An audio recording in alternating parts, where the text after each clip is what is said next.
আসসালামু আলাইকুম প্রিয় শিক্ষার্থী বন্ধুরা, আজকে আমি তোমাদেরকে কতিপয় জ্যামিতি শেখাতে যাচ্ছি। এখানে সর্বপ্রথম আমরা যে জিনিসটা শিখব সেটা হচ্ছে ত্রিভুজ। ত্রিভুজ এখানে দুই রকমের হয়, একটা হচ্ছে বাহুবেধী ত্রিভুজ আর একটা হচ্ছে কোণবেধী ত্রিভুজ। আমরা আজকে কোণবেধী ত্রিভুজ কত প্রকার ও কী কী সেটি নিয়ে আলোচনা করব। কোণবেধী ত্রিভুজ, সর্বপ্রথম আমরা যে জিনিসটা জানব, কোণবেধী ত্রিভুজ কত প্রকার। কোণবেধী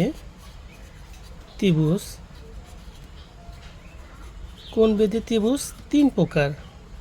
কোণবেধী ত্রিভুজ কত প্রকার? কোণবেধী ত্রিভুজ হচ্ছে তিন প্রকার। আমরা এখানে লিখে নিচ্ছি কোণবেধী ত্রিভুজ তিন প্রকার। এখন সেগুলো কি কি? কোণবেধী ত্রিভুজ তিন প্রকার, সেগুলো কি কি? ক নাম্বারে হচ্ছে সমকোণী ত্রিভুজ, সমকোণী ত্রিভুজ।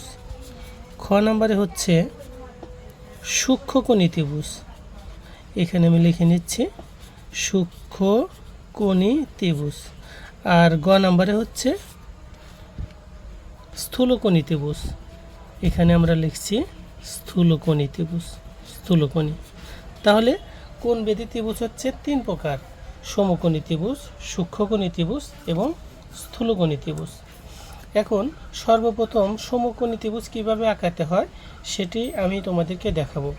সমকোণী ত্রিভুজ আঁকানোর জন্য এই যে সমকোণী ত্রিভুজটা আছে, ত্রিকোণীটা আছে, এই সমকোণী ত্রিকোণীটা প্রথমে আমরা এরকম বসাবো। বসানোর পর এর মাঝখানে যে জায়গাটা আছে এখানে আমরা এরকম করে পেন্সিল দিয়ে টান দেব। টান দিলে এখানে যে ত্রিভুজটা হবে এটা হচ্ছে সমকোণী ত্রিভুজ। এখানে আমরা লিখব ক, খ এবং গ। তাহলে খুব সহজে আমরা সমকোণী ত্রিভুজটা এঁকে ফেললাম। এখন আমরা যে ত্রিভুজটা আঁকবো সেটা হচ্ছে সূক্ষ্মকোণী ত্রিভুজ। সূক্ষ্মকোণী ত্রিভুজটা কেমন?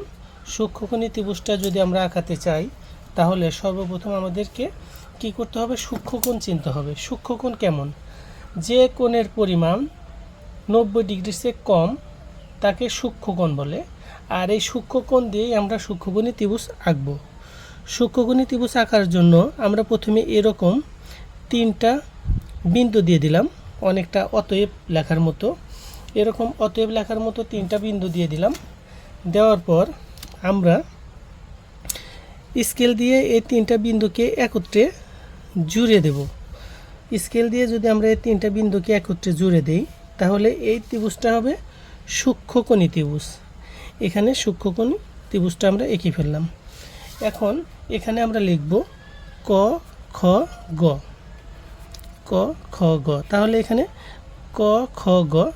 তাহলে এখানে ক, খ এবং গ এই তিনটা হচ্ছে, ক, খ, গ এই তিনটা হচ্ছে সূক্ষ্মকোণী ত্রিভুজ।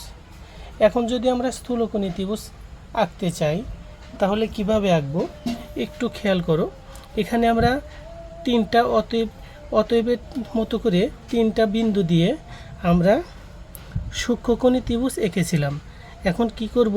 এই বিন্দুটা এখানে না দিয়ে এই একটু বাইরের দিকে দেব।